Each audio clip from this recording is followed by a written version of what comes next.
the DORK podcast with Rich Keefe. It's the DORK podcast. Ryan Davey. It's the DORK podcast. Hashtag. It's the hashtag DORK podcast.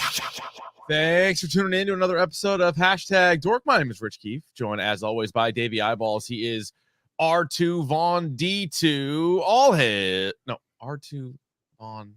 Yeah, I guess that kind of works actually. That kind of work. I sneaky love that. Damn it. That might be the best one we've ever done.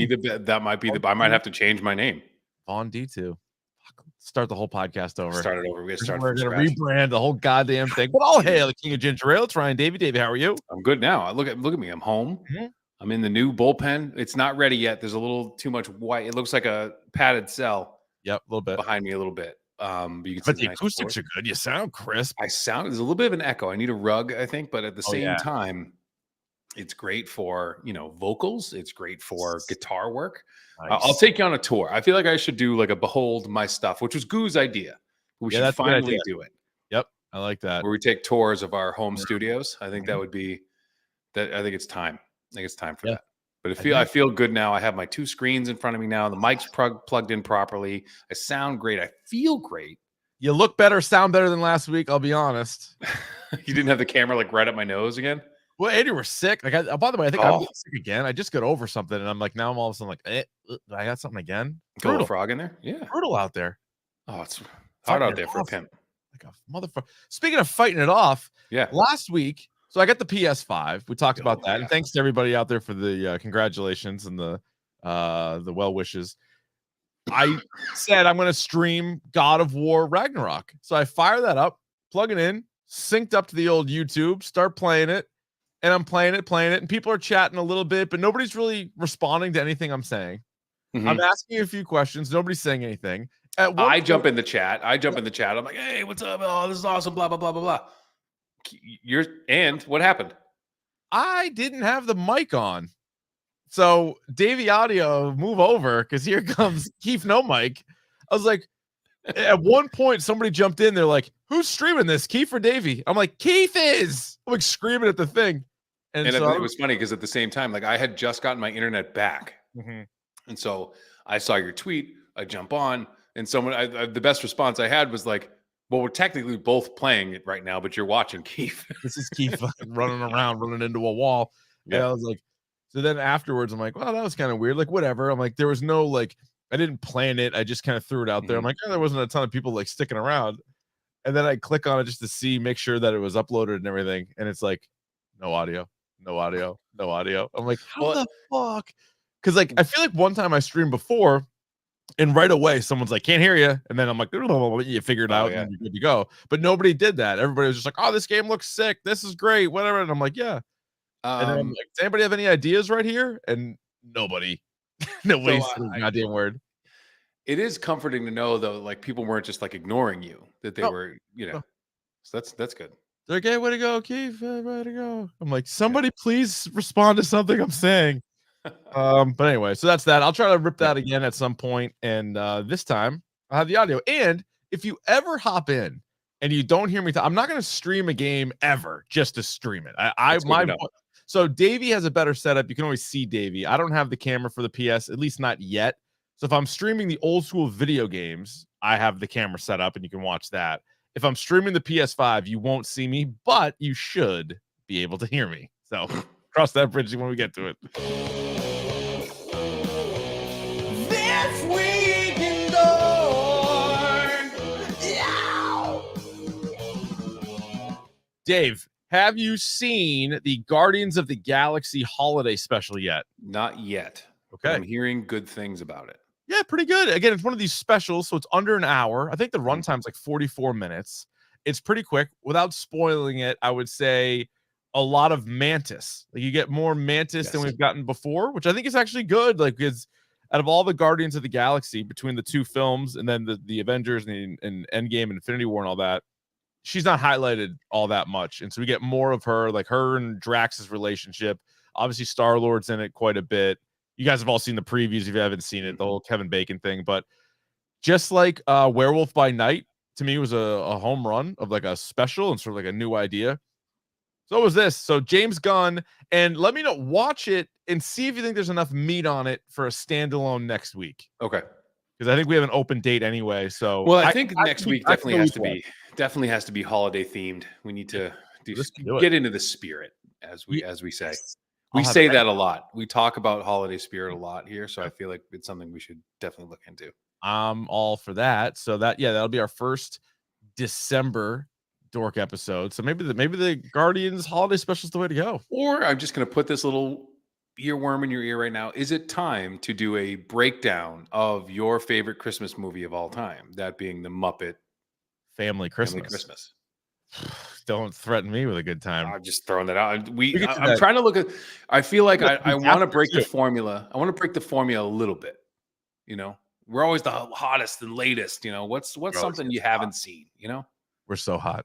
We could do that. I think most of the month is open because we won't do our best of the year until maybe in January. Mm-hmm. Ooh, here you go from the chat. Lears in the chat. Y'all should review Violent Night, the David Harbour movie. Again, looks decent. Gets decent reviews too, right? Is that just theaters? Is it just theater? Because we might have to figure something out. Fuck yeah. I gotta get a sitter. Gonna have to get a sitter. But is Aquaman coming out this month, or do they punt Aquaman? They're not like they punted that to like next year, didn't they? Did they? So is there no DC? Oh, you know what we got? Because remember, I had it in the movie draft. They must have, because they had it in the movie draft, and they're like, nah. Yeah, maybe you're right. Well, you also had like the Flash. Yeah. My bad. Aquaman got punted until next Christmas. Sorry, not this Christmas. The following Christmas. I would like to know. The reason I say it Aguaman is because that is how Dennis Hopper says it in Entourage when Vinny Chase is reading for Aquaman. He keeps calling him Aguaman. I did not make it that far into that program. That was this is like third season or something. I didn't make it 3 episodes.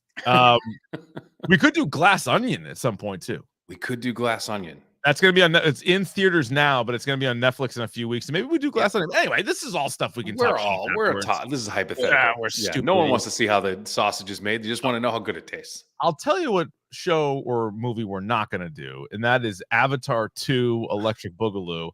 Listen, if you like it, you like it. Again, this is a safe space. #Dork. We say what we like. We say what we don't like, but I'm never going to shame somebody for liking it. It could be your favorite goddamn Unless movie. That thing you like is, I don't know. Avatar. Or Once Upon a Time in Hollywood. Nope. Listen, you have a friend in me.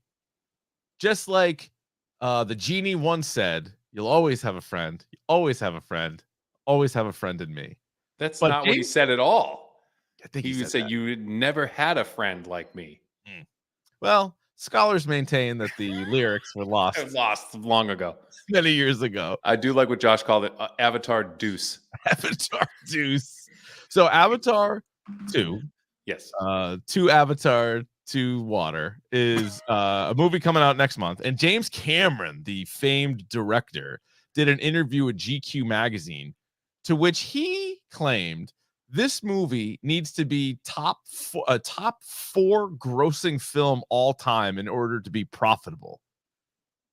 The top 4 movies all time have made over $2 billion each. Good luck, buddy. So, I don't love his chances, but then again, the first one's the highest box office movie of all time. So I mean, what do I know about film? Hey, guess what, Rye? It's been a couple of weeks. Oh, by the way, there was also a trailer. We tweeted it out at Dork Podcast for. You know how there was like a Winnie the Pooh horror movie? Mm-hmm. There's now also a How the Grinch Stole Christmas horror movie. God damn it. Yeah. To which the first person that I saw respond to it was our guy, Jason Rossi, who said, This is This Week in Horrible Rossi Takes. Yeah, so he's all about that. But guess what he's psyched about it? Yeah. Of course he is. Yeah, he likes a good horror movie, so we'll see. He also likes terrible stuff, so we'll see. True. That bit would not exist. Yeah, sorry. Yeah, that's a good point. Backed by popular demand.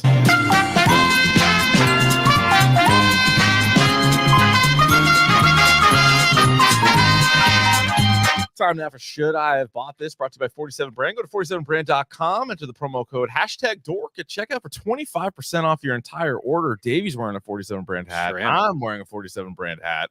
And you get the holiday season coming up. Maybe you want to get yourself a hat. Get somebody else a hat, for fuck's sake. Get yourself a sweatshirt, a shirt. They have all kinds of stuff there. And Ryan. I tell you what they have right now. You know it's coming in hot. I saw it at Pure Hockey today. 47 is all over the Winter Classic stuff for your NHL Best Boston Bruins. Okay. So okay. Use that promo code, boys All right. and girls. Well, let's hop on there. This one comes in from Brian. I got a whole little write-up here of what he said, but right out of the shoot, Rye, for those not watching on YouTube, what do you see here? I see what I believe to be, and God, people are going to murder me, but I forget the name of it, but we have a life-size replica of Jon Snow's Valyrian steel sword. Oh, yeah. Yeah, you better believe it. What is it called again?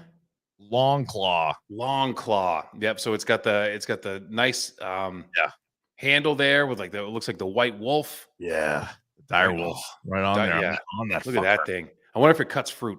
Yeah, you knew I wanted to cut with that fucker. But it also's got a nice plaque behind it, it looks like, with some writing that I can't really read. So it's got the nice there you go. Ooh. So it you can hold it up and you can place this placard on the wall, and it's basically the Night's Watch oath. It says, "Night gatherers, and now my watch begins. It shall not end until my death. I shall take no wife, hold no lands, father no children. I shall wear no crowns and win no glory. I shall live and die at my post. I am the sword in the darkness. I am the watcher on the walls. I am the fire that burns against the cold, the light that brings the dawn, the horn that wakes the sleepers, the shield that guards the realm of men. I pledge my life and honor to the Night's Watch for this night and all the nights to come." That's kind of a low key, badass oath. It's a badass oath, and I would argue that Jon Snow didn't end up doing any of that. He did none of that. He did none of that. And there's a close-up look of the handle, the fucking wolf with the red eyes on there. So Brian writes in, he says, "Hopes all is well. Longtime listener, semi-occasional emailer. Admittedly, I've had this item for a long time, and I have zero regrets, but I wanted to send it in." Now, he sent this in when we were doing all the House of the Dragon stuff, all the phone stuff. So he says, "Let me put this in here. I spent blank on it. After season 5 of the original show, it is a replica Jon Snow sword, Long Claw. It's 10 pounds, just under 4 feet from wolf to tip. It has the leather grip, wolf head pommel. It came with the wooden wall mount with a Night's Watch oath painted on it, and it came with a certificate of authenticity I have around here somewhere. It's a replica, so I won't be cutting fruit or anything fancy like that, but I think it's a pretty badass. Here are some pics." And then unrelated, he also recommended For All Mankind on Apple Plus. It says that we should watch that. Okay. Is it full tang? Great question. He does not include whether it is or is not full tang. Because you need it, or else that some bitch is going to snap off. Well, I think it's more of a display item, and it's more of a, hey, take a look at this. This is a pretty nice little piece here. What if you broke into this man's house and saw him holding that? Would you say that's a replica? Nope. I would turn around and say, "Not my night. Not tonight." Not going out like this. Not losing to a guy with a sword. I'm going to say this in terms of price guessing. I'm going to say that this is somewhere in the realm with the accoutrement that goes with it. I'm going to do a Price is Right, and I hope it's under this, but I'm going to say $199 for this thing. It is just over that. That's a good guess. It is $250. $250, judging by that noise that you're making. I know you're giving it a good think. I'm giving it a good think here. Let us know in the chat what you think. There may be a tie breaker at hand. Again, Jon Snow is not my favorite character. However, if he was your favorite character, say you could buy Beric Dondarrion's sword, which actually lit on fire. Yes, I don't know if there's a price high enough for me to pay for Beric Dondarrion's flame sword. I love that thing so much. So again, if he's your favorite character, I think the value goes up. You mentioned the little Night's Watch oath thing that's on, it looks like a shield. So that's extra. No, this is all together. This is the whole No, thing. what I'm saying is like if Yes. that would, in my mind, like the sword itself would be like under $200, and then everything that goes with it will probably push it over the top. Yeah. So 250, it's 10 pounds. It's got the fucking wolf on it. You'd be like, oh, you want to come on over to the house and see Long Claw? Yeah, I do. I love it under 200, but the fact that like I'm not going to cut shit with it, Okay. kind of takes me out of it at 250. Really? I'm a yes. Yep. Davey is a no. Let's go to the YouTube chat right now. We'll go to the chat. Thumbs down. I'm too cheap. Yes. Somebody says if it was 175, I'm in. All right, so you're haggling over the price right now. Mm-hmm. It does seem it's not a quality item. That's not what I'm saying. No, it's a good item. It's a good item. I would say a little too steep for me. A lot of people love it for under 200, but they feel like it's a backbreaker at 250. So, Brian, thanks for sending it in. It pains me to do this, but the people and Davey have spoken. Get the fuck out of here! God damn it, that's a nice looking sword, though. It's a 6 sword. That was, I would say, sensitivity. I love a sword. Of all the things we've done, that was probably the hardest decision I've made. Yeah. It's tough for me to justify anything really over $200. Well, what if, and we don't know this to be true. Yeah. In terms that's just pure decoration. Good point by Mitch in the chat. If it was full tang, 100%, would that change your tune? Absolutely, because then you know that could be used on things. Yep. That changes my opinion. What if we get an update? That we could retroactive this thing if we find out that it is in fact full tang. I might go back on this. What if we found out that the guy that sent it in is also a multimillionaire and money is no object? Then I would point you in direction of my PayPal or GoFundMe. And Davey's Spike Bucks then. Yeah. If we don't have to say you're a millionaire or not, but if you are, send Davey $3,000 on Venmo tonight. All right, good stuff. Again, you can send your submissions to should I have bought this into dorkpodcast@gmail.com. Again, a $25 minimum and a photo and a brief description of why you purchased said item. Here we go. It's time for Davey's video game minute, even if it takes more than a minute. All right, Rob, what do you have? Well, I wanted to, when you were talking about it earlier, I wanted to give you an update too. So you are just starting your God of War journey. Are you enjoying the game so far? I love it. Yeah, I'm probably 4.5 hours in or so. Yeah, but so yeah, I like it. Yeah, I'm early. I have, my journey has come to an end. There are some side things that I need to do. There are some things that I need to clean house a little bit. It is going to be very difficult for me to not choose this game for game of the year. You know, it's wild too. I was looking at it. So I started compiling the list of, I mean, the narrative, the writing of this game is so goddamn good. And like, if you have once you get to the end, I mean, the character development, the way it's on par with like a Last of Us in terms of like writing and storytelling. So this game is in the combat. Once you get the hang of it, as I'm sure you found, it's awesome. Like once you get it. Yeah. It looked like you were struggling a little bit in the beginning. Oh no, I was. Yeah. No, I was. But like getting the hang of it, switching up some of the weapons, making those better and improving those. And yeah, you start to get the hang of it a little bit better. There's a flow to it. Like the Batman games, there's a flow to it. And once you learn how to like parry correctly, like that's a game changer. So top tier combat, top tier action, and then the storytelling in this game is just unmatched so far this year. And I started compiling my list of favorite games this year, and this is definitely on it. One game that I started playing that I did not expect this game to be this good. First of all, I was looking at other people's list for games of the year. Wordle came out this year. How long has this year been? No, it didn't come out this year. Is that right? It did. Yeah. Well, yeah. I played that for a little bit, and then I just got kind of like, all right, we're kind of done with this. So how I played Wordle is I played the French spelling of the sound a cat makes. We spell it M-E-O-W, right? Meow. Meow. The French spell it M-I-A-O-U-W. So I have M and W, but I also have like most of the vowels. Yeah. And then I do rents. So I have RENTS. Rents was mine. I would always start with Yeah. rents, and I never lost. And No, that's I would never lose. There's like no, I never. never lost another. I think So a if you fun way wanted a to- Wordle tip, that's how I did it. The best way to play Wordle, in my mind, and again, I haven't played this in months. The best would be you and somebody in a room start it at the same time, and then that way you race against each other. Because otherwise, if you have all day to do it, like you're gonna get it. It's not that hard. But anyway, that was my point. Also, Jordan with the biggest brag of the week. He got 100% trophy. He 100%ed God of War on the No Mercy level. Shout out Jordan. Yeah. 64 hours. Holy smokes. Boy, Jordo.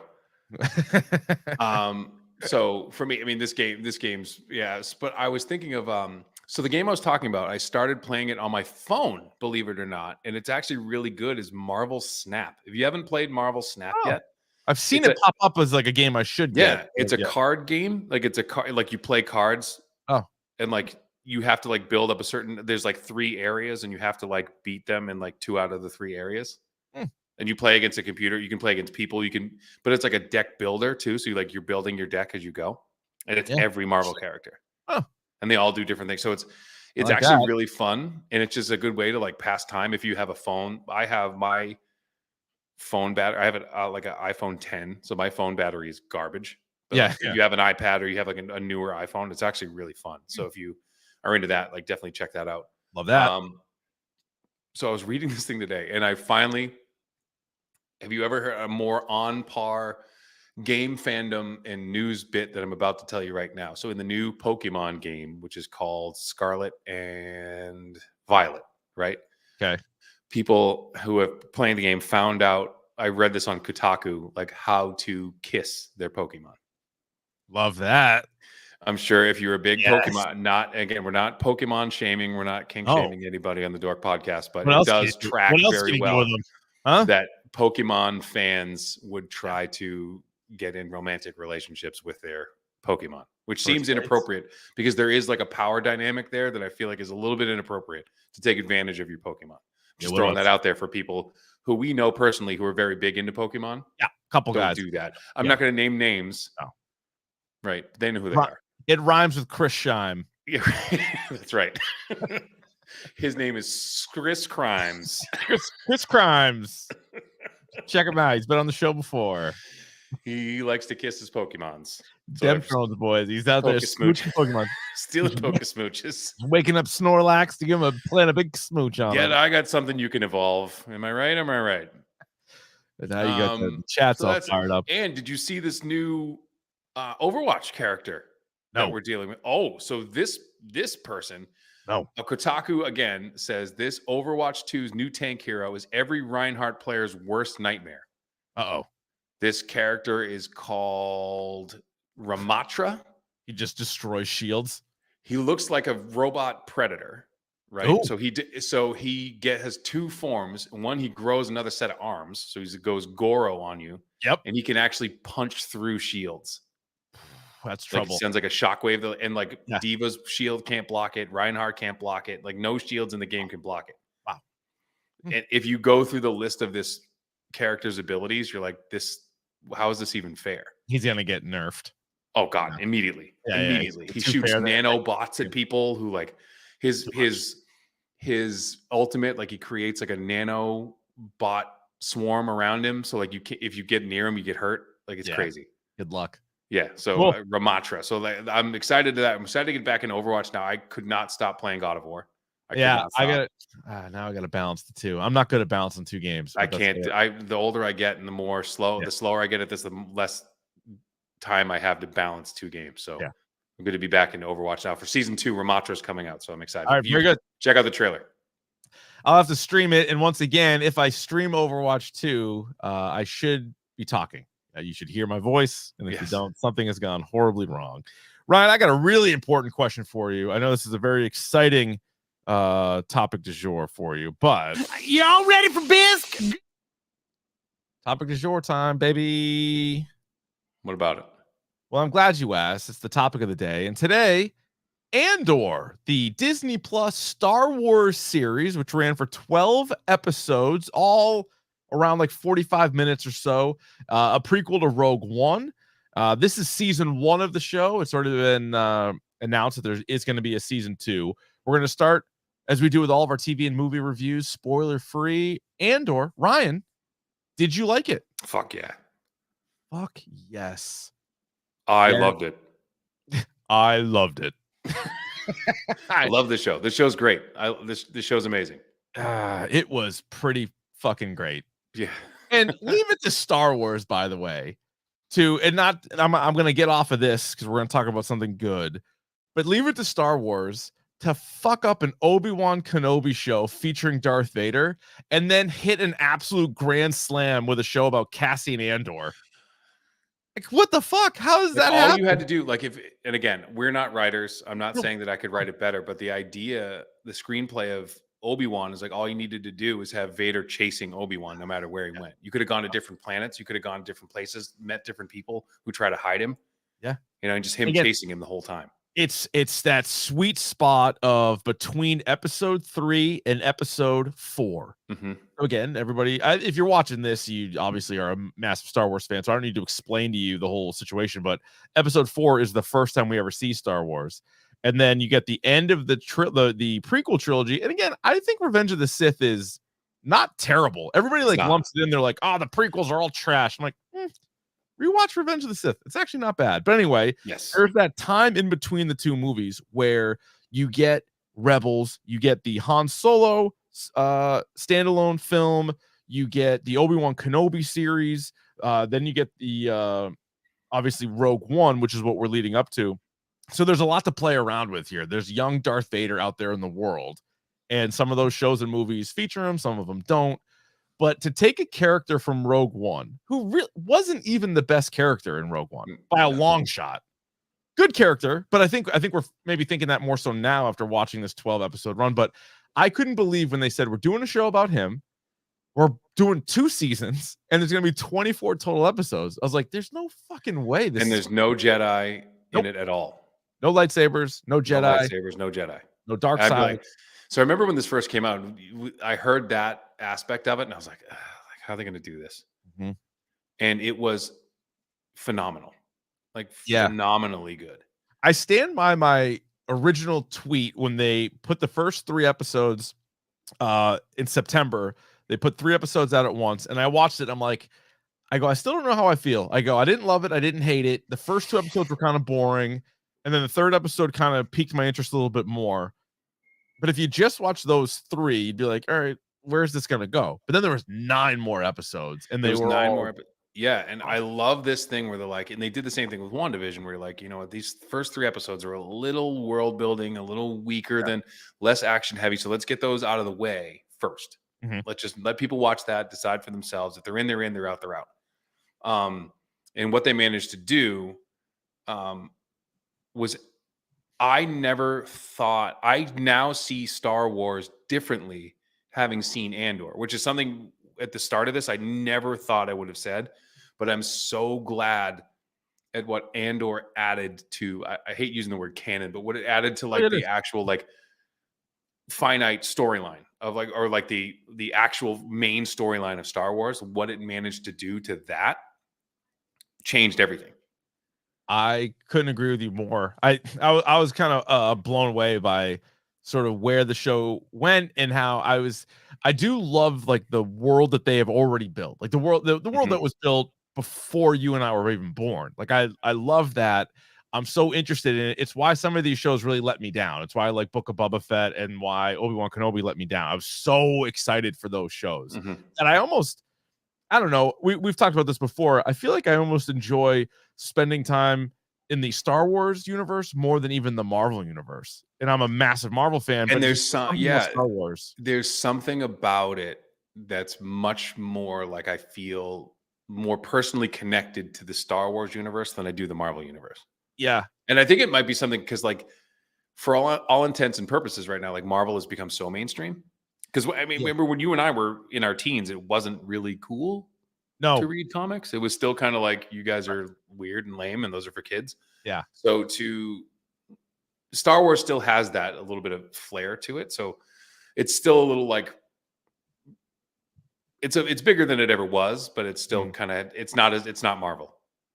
No, it's different. And again, I love them both, but there is just something about it. And like the more they can do this, and hopefully, and I don't know if they will feel comfortable, or and again, I don't know how you judge like success of a streaming show. Is it just simply how many hours was it streamed for? That kind viewership of or shit? something. Yeah.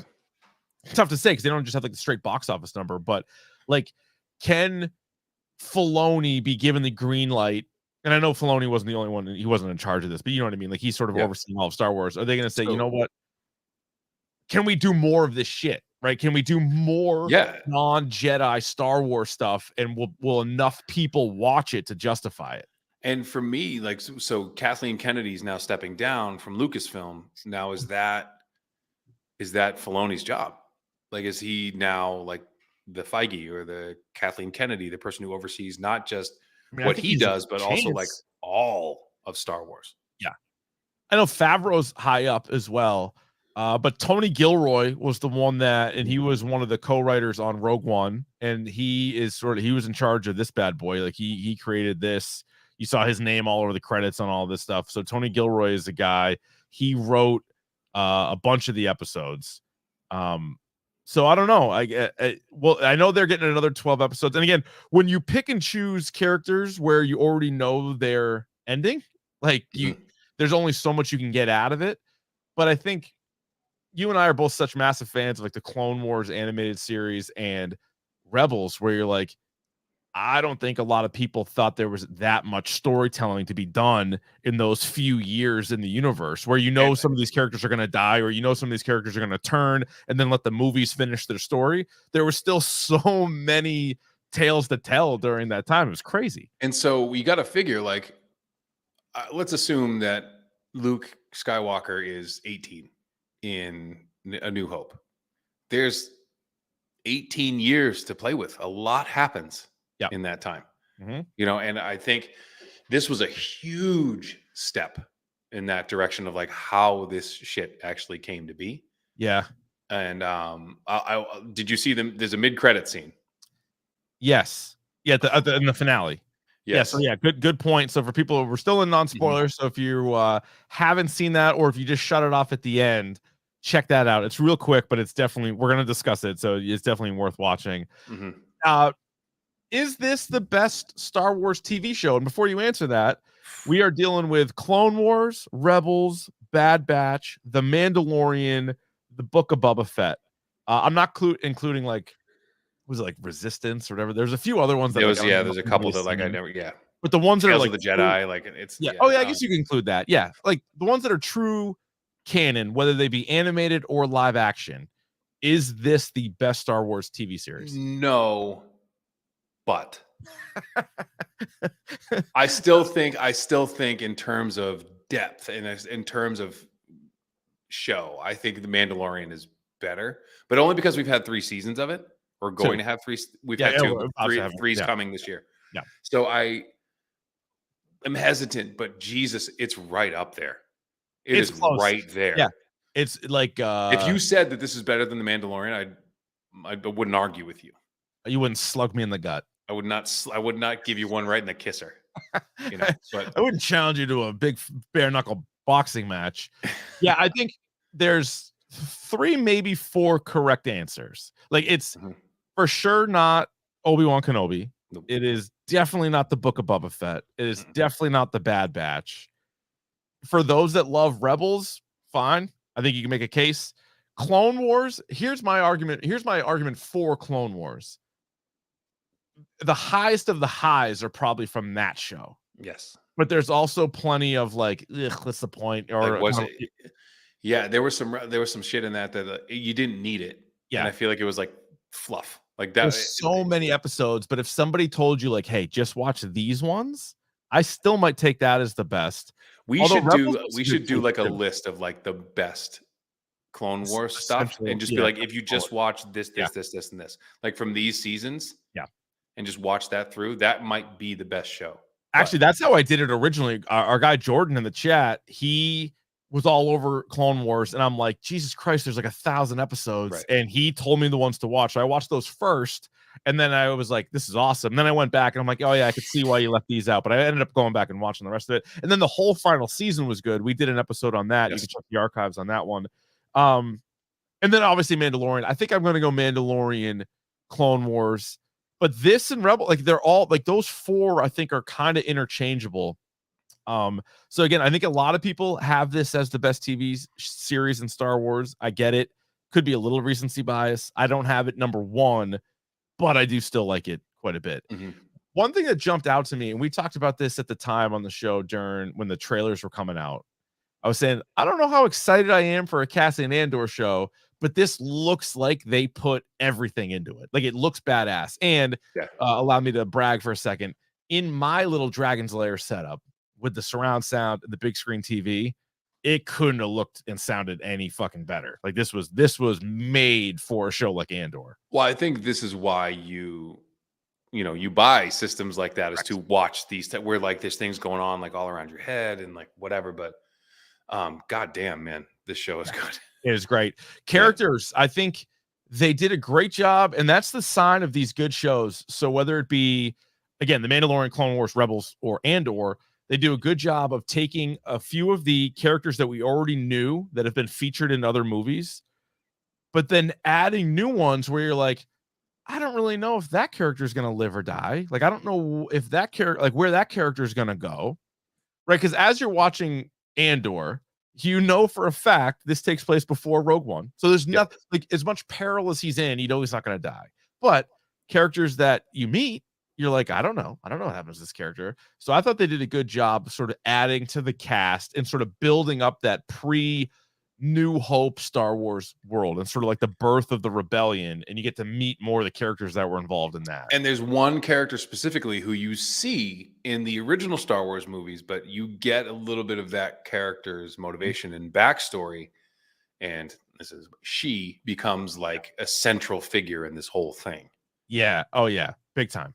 Yeah, that's for sure. I thought the action was pretty good. Again, there's no lightsabers, but you get the blasters. You get some cool blasters too. Some cool guns. Good blaster stuff. Yeah. I think you would agree. Must watch. Obviously, it's a must watch. And I'm curious. And again, I think everybody listening to this and you and I love the whole Star Wars universe. Do you think people who aren't familiar could enjoy this series as well?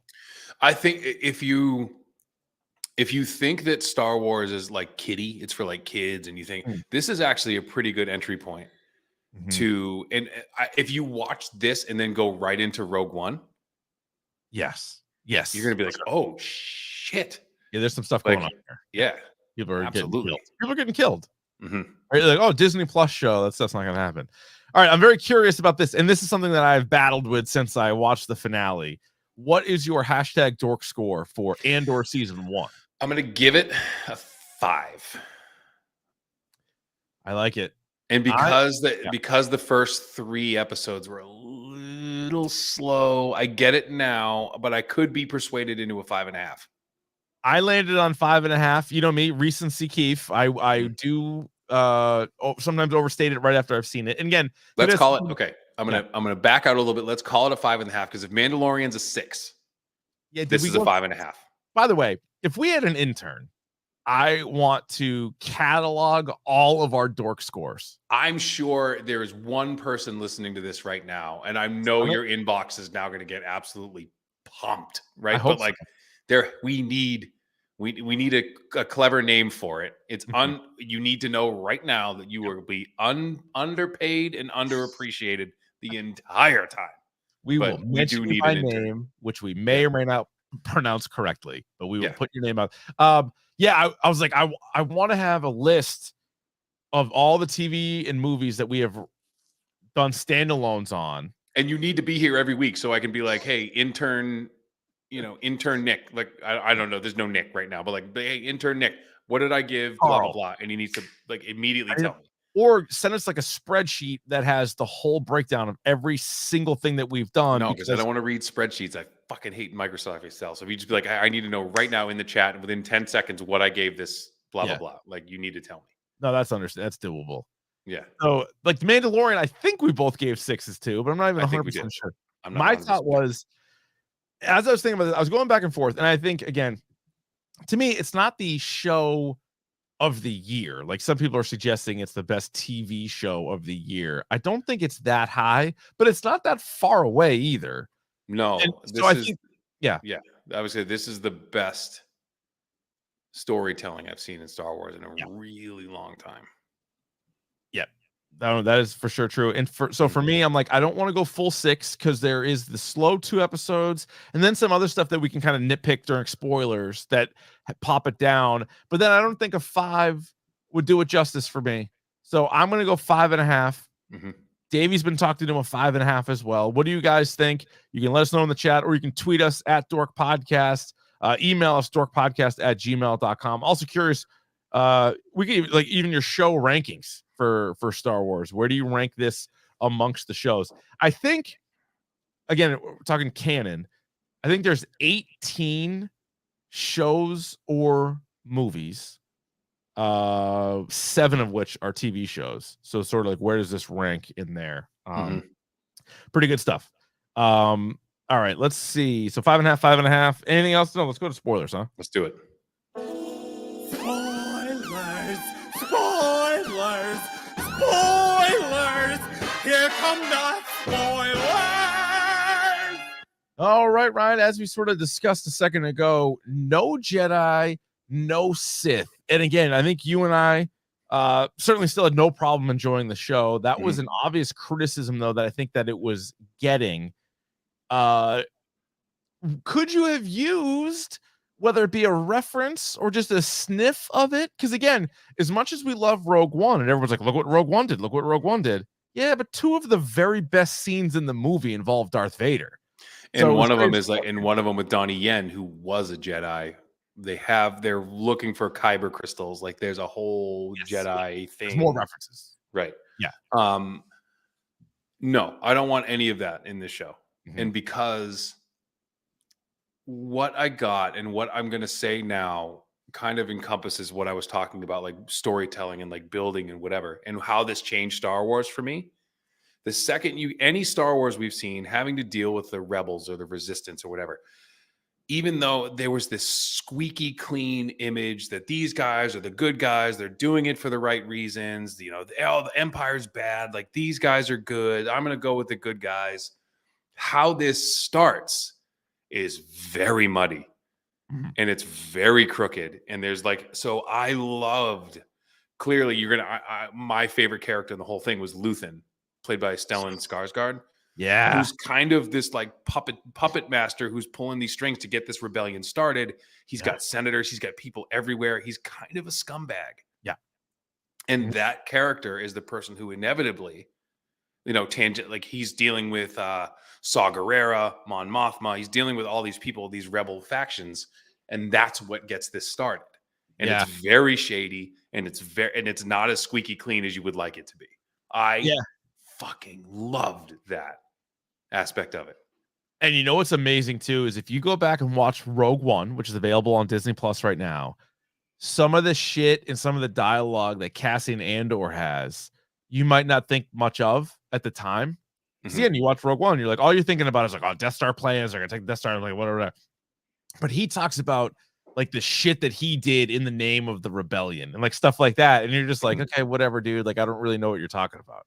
So they took some of the dialogue from there and they were able to like make it a part of this whole show. And it's pretty amazing. And like you said, it is even the lead character of the show. Like as I'm watching it, like he started, and so this takes place, by the way, 5 years before Rogue One.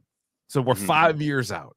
And when we first meet Cassian Andor, all I can think of is sloppy steaks at Trifoli's, itty bitty jeans, lives for New Year's Eve. Like he was a piece of shit. Like he was not a good guy. He wasn't full bore on the rebellion, but based on like his mom and like what a great character she was. So Marva, like at the end when she does like her own funeral, which what an idea that is.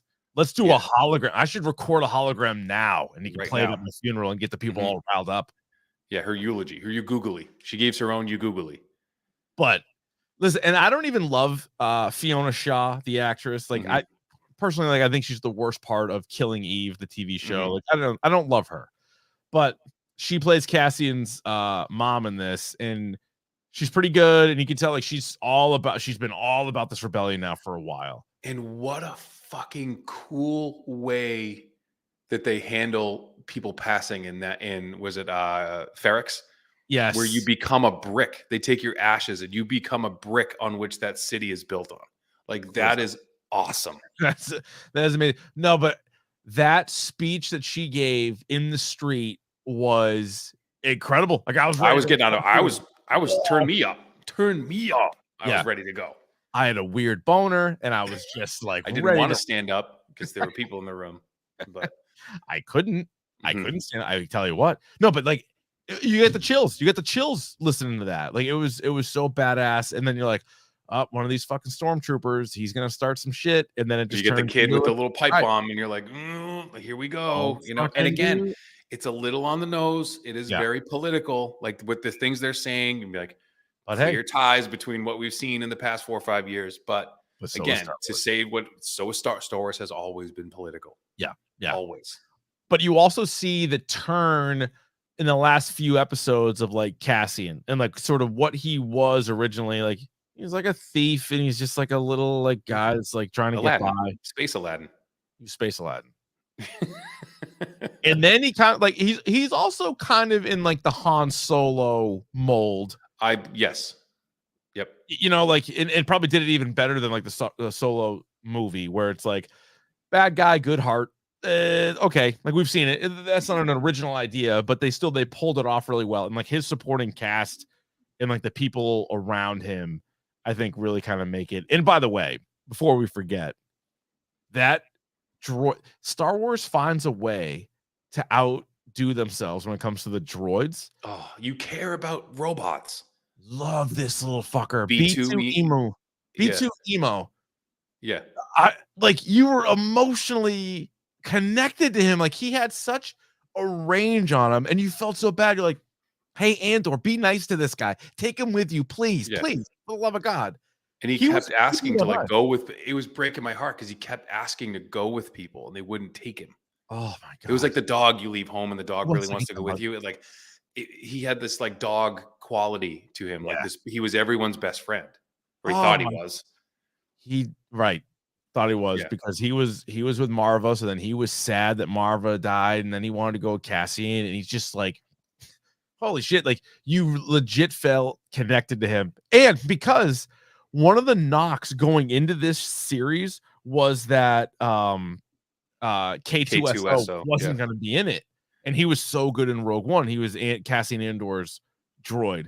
And again, if you go back and watch Rogue One, he talks about he was like reprogrammed or whatever.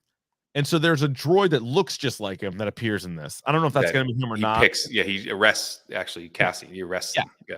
There's a couple of droids, because you remember there's that great scene in Rogue One when Jyn Erso shoots the droid, and like the droid goes down, and then K2SO pops up. It looks just like him. He's like, did you know that wasn't me? And she's like, yes.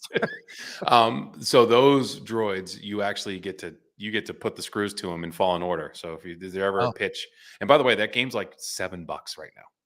Oh, really? Please buy it. Please buy it. Yeah. But for PlayStation 5, dude, it's sick. Yeah. Please buy it. All right. This is a new feature that we're going to have with every one of these shows and movies.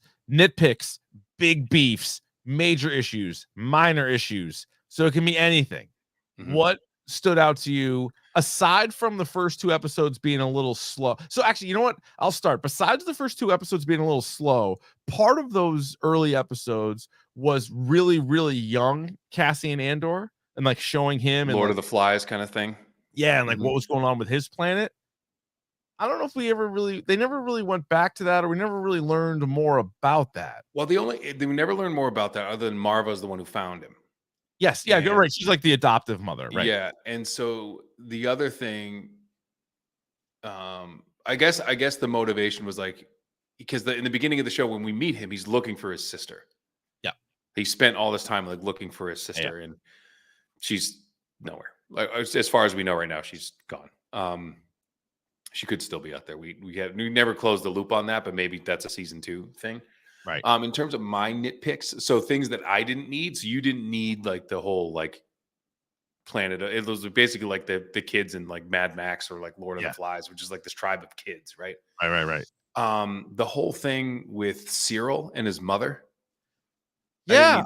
I didn't need that. I was waiting for like more of a payoff. Or to like kill his mother. Like that would have been like a little dark, but like she kind of had it coming. Yeah, they spent a lot of time with Cyril and like he's trying to like maneuver his way there. And obviously there's a couple of scenes with him and Deidre, the supervisor of the Imperial Security Bureau, the ISB. And in the finale, when he saves her, so there's like the whole thing going on. It's like a riot in the streets. She thinks she's gonna like die. He's there creeping out. He's spying on everybody. He pulls her into the room. Did you think they were gonna have full penetration sex? I thought so, but then she actually, that actress did a wonderful job of like she in the moment, like she didn't really understand like what was going on. Yeah.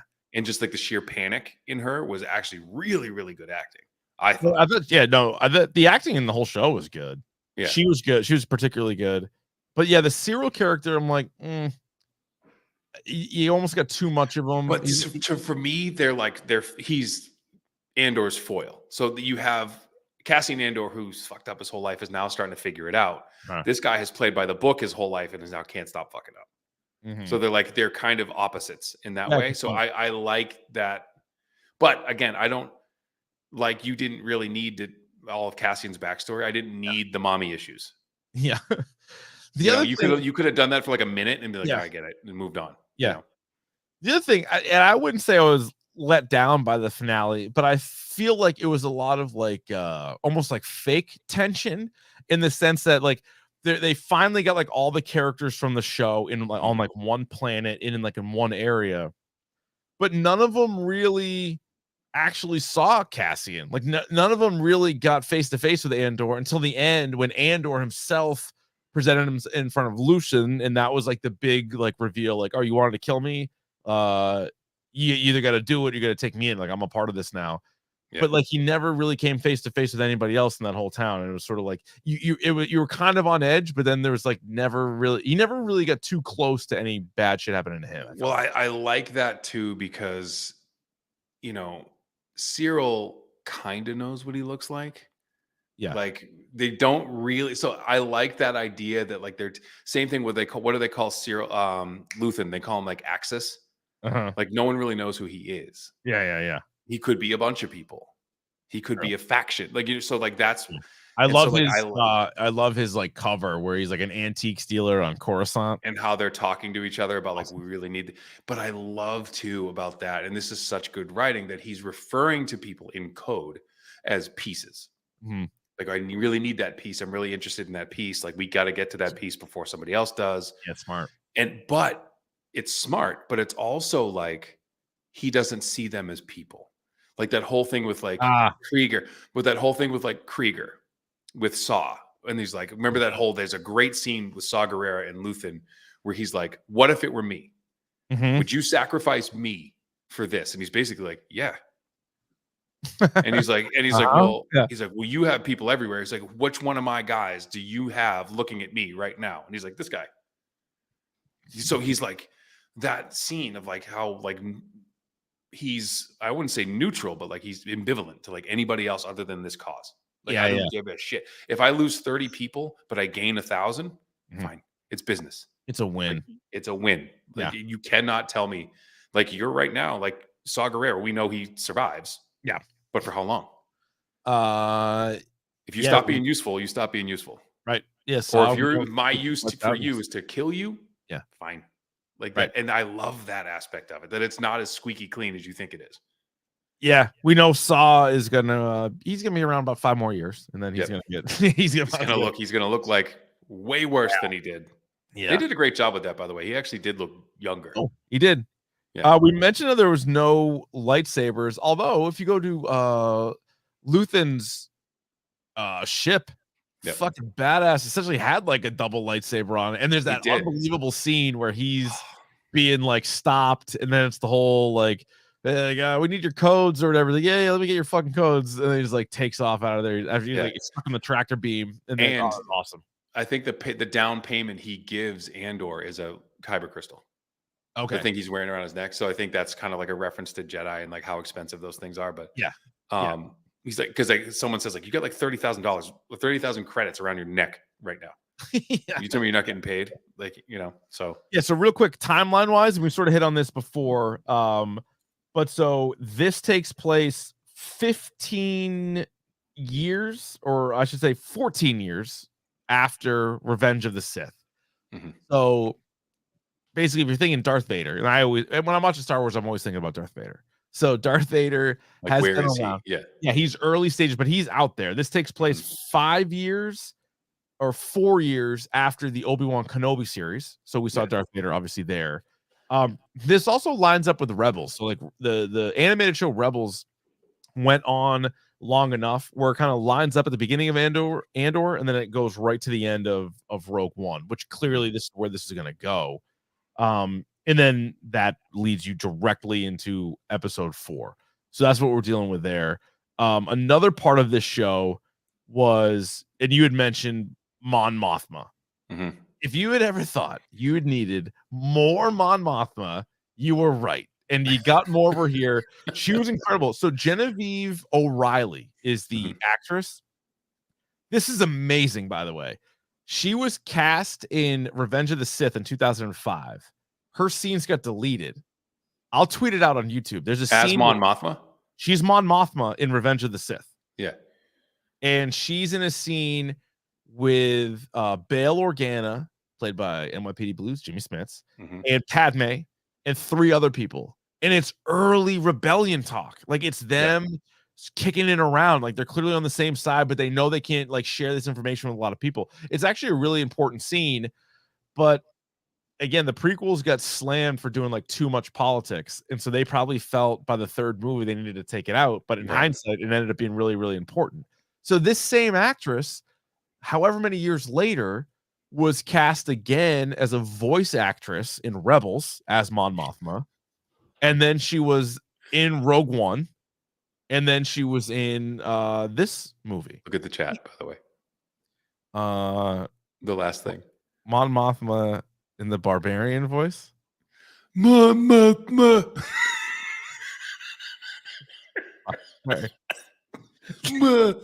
Mothma. Fine.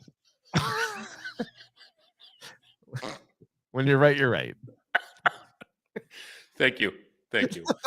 Thank you for your time. Thank you for your submission. Thank you. Yes. Didn't mean to break the tension that you were rolling, but that was too funny. Yeah. Barbarian voice. No, but like I was like blown away by that. Like it's the same lady that they had from 05. Then she was willing to do like 5 episodes as a voice actress in Rebels. She comes back in Rogue One. She's in this now. It was obviously very clearly a different actress in Return of the Jedi, but that's the first time you saw Mon Mothma. So this thing was like on a hologram. Like it wasn't even like but this thing's like layered deep. So she was basically a really young senator at like the same time as Padme. Yes, right. She was at Padme's funeral. Like she was simpatico with Padme, but she obviously lived a lot longer. And so the stuff that she has to do in order to like cover her own tracks is now she's like giving away her daughter, making these serious sacrifices to these people who like have her by the short and curlies, and she's just like struggling right now. How about her, Mon Mothma? Like smart, and her husband's a fuck up, and that was an arranged marriage because that's like her world's kind of way of doing things. But she didn't really want to do it for her daughter, but then she's kind of forced into doing it for her daughter. But I'm curious, what did she have to still go through with that? So basically, it's like all about moving money and kind of making sure that the Empire doesn't see what's going on. But she knew that her driver was a snitch, and so when they're in the car. And she's like, "Hey, are you gambling again, you motherfucker?" And the husband's like, "What?" And then she's like screaming at him about it. So knowing that the guy, the driver is going to go and say that, so wouldn't that be enough to sort of shade where the money's going? Because then I feel like she did that, but then she still gave her daughter away. Because I think there's other people. I think she did that just because the guy she gave her daughter to was going to like rat her out. Okay. And then she needed to throw whoever the ISB off her scent by saying it was the man needs the money, because they remember the guy says like they're going to start looking, or Luthen says they're going to start looking at your money. They're going to start taking a hard look at it. Where's this money going? So she's pinning it on her husband gambling. Yeah, no, and Luthen, Luthen we already mentioned was great, but I thought Mon Mothma, like I was so intrigued by like her whole arc. Like she's so important to the rebellion. Like if you think about it. Yeah, like, and that's what, like, a minor fucking character. Yeah. And all of this is now like, no, you're right. She's right in the middle of this whole thing. And when it gets started. This show, like if you really think about like how incredible this show is by taking a few characters that were like barely registered from other movies. Yeah.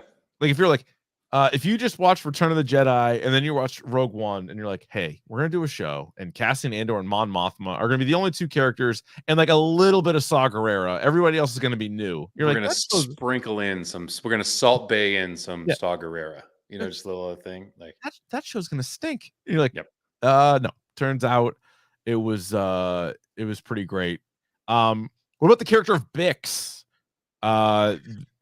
Poor Bix. Oh my God! What she stood strong.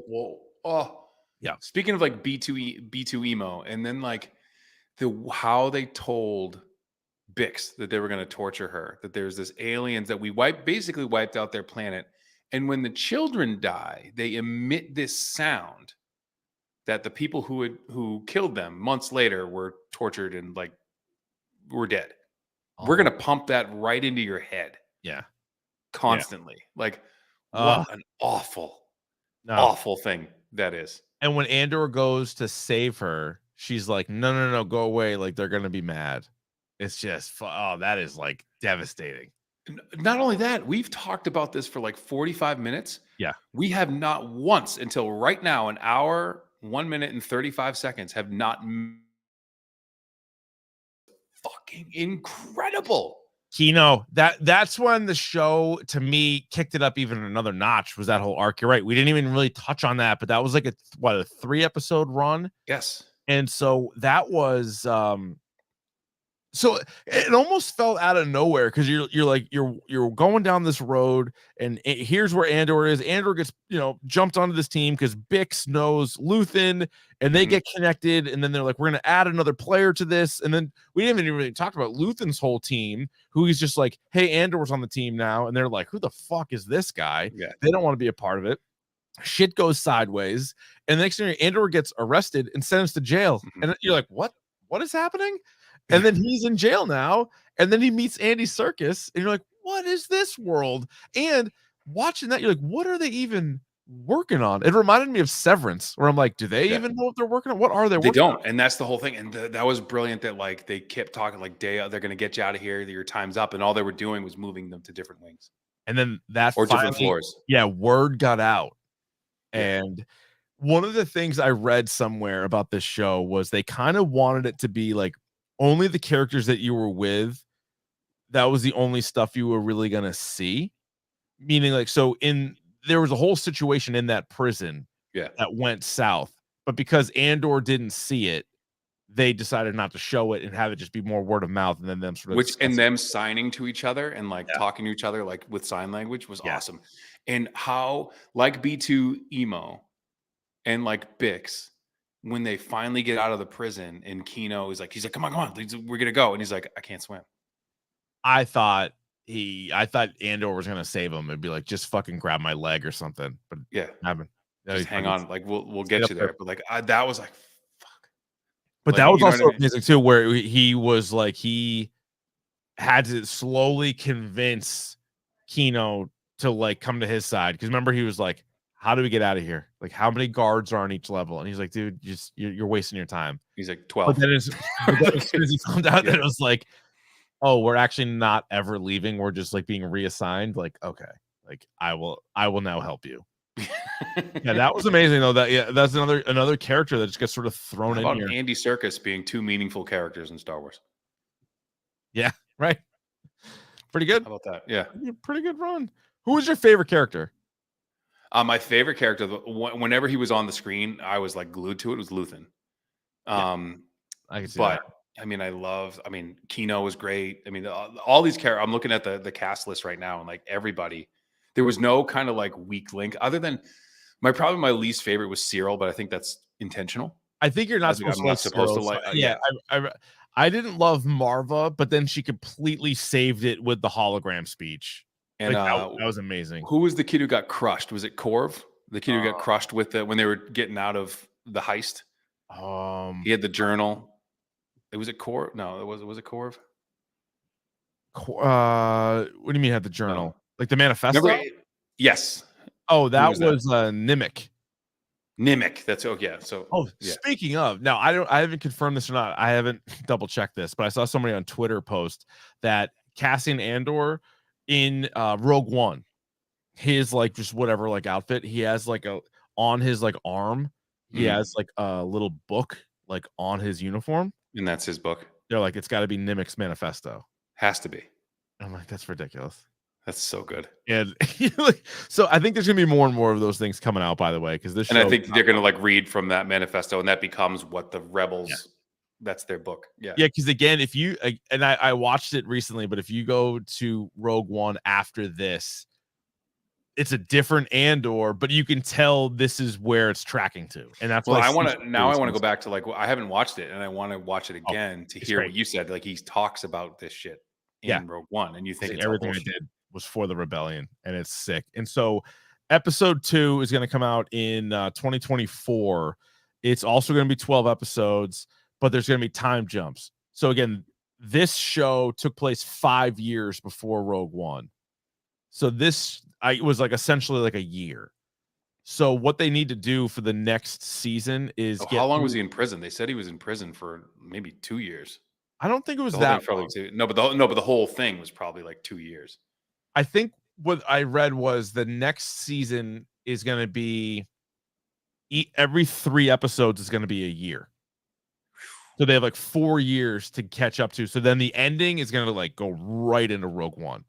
Because he probably meets Jyn Erso or something like that. Like, because you see Cassian Andor like 10 minutes maybe into Rogue One. It's like pretty soon. And he's in a rush and he's like meeting with somebody and he's just like, oh, like I like the shit that I just went through. And you're like, okay, it's like we're gonna get that. Yeah, we're gonna get that at the very end. So yeah, I can't wait for season 2. We do have some other upcoming Star Wars shows. Again, some relate to this more than others, but the Bad Batch season 2 comes out in January. The Mandalorian season 3 comes out in February. Of course, Mandalorian is post Return of the Jedi, so it's like again, it's way after. Yeah. Ahsoka is 2023. I think that's also going to take place then.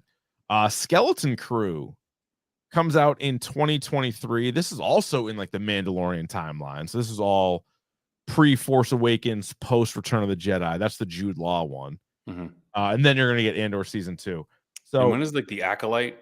Did you say the Acolyte? When does that happen? happen? I think that might still be TBD. I don't even know if they have a time for Acolyte. And so that's where we're at. But holy smokes. So let's talk before we jump to the next thing. We need to talk about the mid-credit scene. Yes. Oh, good. I'm glad you reminded me. Yeah. Mid-credit scene. So the whole time they're in that prison and everyone's building those things and you're like, they don't even know what they're making. It doesn't even matter. I knew it was something having to do with the Empire. I knew it was something that was going to be like in some way meaningful. And then you see those bots, those droids carrying them, and they zooms out, and what they were making were pieces for the laser of the fucking Death Star. Unbelievable. Like, and you see the Death Star, because people always ask like, how did they even make that thing? Well, they made it with droids. So like they're out there and you can see like as soon as it backed up, you're like, no. Yeah. Like they were helping build the Death Star. And obviously they were they were. And that was such a good, like little thing that it was on the basically like the solar shield or like the paneling of the laser. Yeah. And you're just like, fuck me. Well, man. It makes sense. Like it so makes sense because again, 5 years before the A New Hope, they're building everything was about the fucking Death Star and building the Death Star. And Rogue One, like the whole movie is to close a little loophole. If like the only reason they made Rogue One was so people could stop being like, kind of easy to destroy the Death Star. And you're like, well, yeah, there's a reason for it, right? And they even mentioned, I think, the Rogue One team by name in that movie. right? Yes. Yeah, Yeah. no, that's definitely got to be right. Yeah. And it's like it's just it's so well done. And as Jason in the chat says, you're right, the Death Star always gives you chills. I feel like anything in space, it's very similar to underwater stuff Where it's where quiet. it's quiet and then it's Mhm. all black and then it sneaks up on you where you're like, oh, there's nothing out here, and then it's like boom, huge star destroyer, and it looks like a goddamn great white shark. Jumps out of your bathroom like a goddamn magic show. And then when you see the Death Star, whether it's like half built, completely built, whatever, it's always so badass. And all these, you know what that means. Yeah. Yep. That thing is just death. That's all that thing is. That is the thing. Now, again, they went to a lot of work in Rogue One in order to destroy it, and then they basically make another one in like 30 years. But whatever. Or from the old one, yeah. Whatever. Whatever. What do you expect in season 2? What do you look? First of all, we need to get more B2 emo, and we're gonna obviously have to get K2SO. Well, so yeah, we're gonna have to get K2SO and like how that whole thing happens. Yeah, I think you're gonna get his origin. What if you take, because B2 emo is kind of like a shitty droid. What if they take that consciousness and put it in K2SO?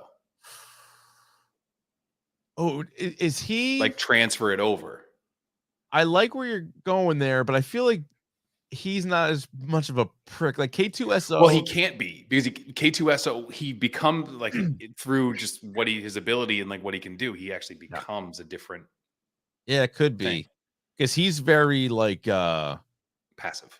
Drax though too. Yes. Like very like very dry and very dry and literal, and like which obviously leads to like a lot of comedy. He's a great character.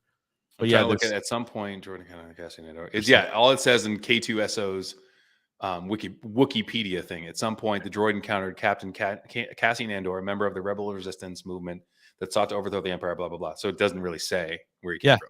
So they can create that on their own. Yeah. And I don't need it, but if they want to at least mention Darth Vader for the threat of Darth Vader or show Darth Vader, I would be on board with that in season 2. Or just like have him just kind of like, being kept up to speed as to what's going on. He's still looking for Obi-Wan. They did mention the Emperor once in this, right? Yes. Did they mention the Emperor? Oh, you might get Krennic. The dude who thought he was running shit in Rogue One until he wasn't. Like I bet you get Krennic, at least in the last few episodes. You got to get more Saw Gerrera. You got to get more. Yeah. You might even get I forget his name. Yes, absolutely. Yes, and I think him. Can you imagine Mads Mikkelsen and Stellan Skarsgård on the screen at the same time? Oh, that has to happen. Yes. Oh yeah, that has to happen. Holy shit! So in reality, season 2 could be even better than season 1. Absolutely. Awesome. That's why I said no, but like it's not the best yet, but it could be. Yeah, good point. In the chat, you could get Tarkin. You could get Grand Moff Tarkin in there. I think you definitely get Krennic, because Krennic is one of those guys where he's like one of these forgotten. That's Mendelsohn, right? Yes. Yeah. He's like a forgotten guy. Like they sort of added him in there, and you could see why he got kind of like pushed behind. But he was the one that was sort of in charge of the fucking Death Star originally, and was he was in charge of like the testing it out, and destroying shit. Yeah. Ooh, yeah. Boy, this could be fucking badass. This has got to be surprise of the year, though. Absolutely. There was no way I thought this show had no business being this good. That's a good way of putting it. It really didn't. Yeah, I mean, there's more to unpack, but we'll call it there. We loved it. This could have been, in hindsight, a show that and I don't know if as many people watched it as House of the Dragon, but we could have given it the House of the Dragon treatment and like talked about each episode. Well, I think next season we're gonna have to.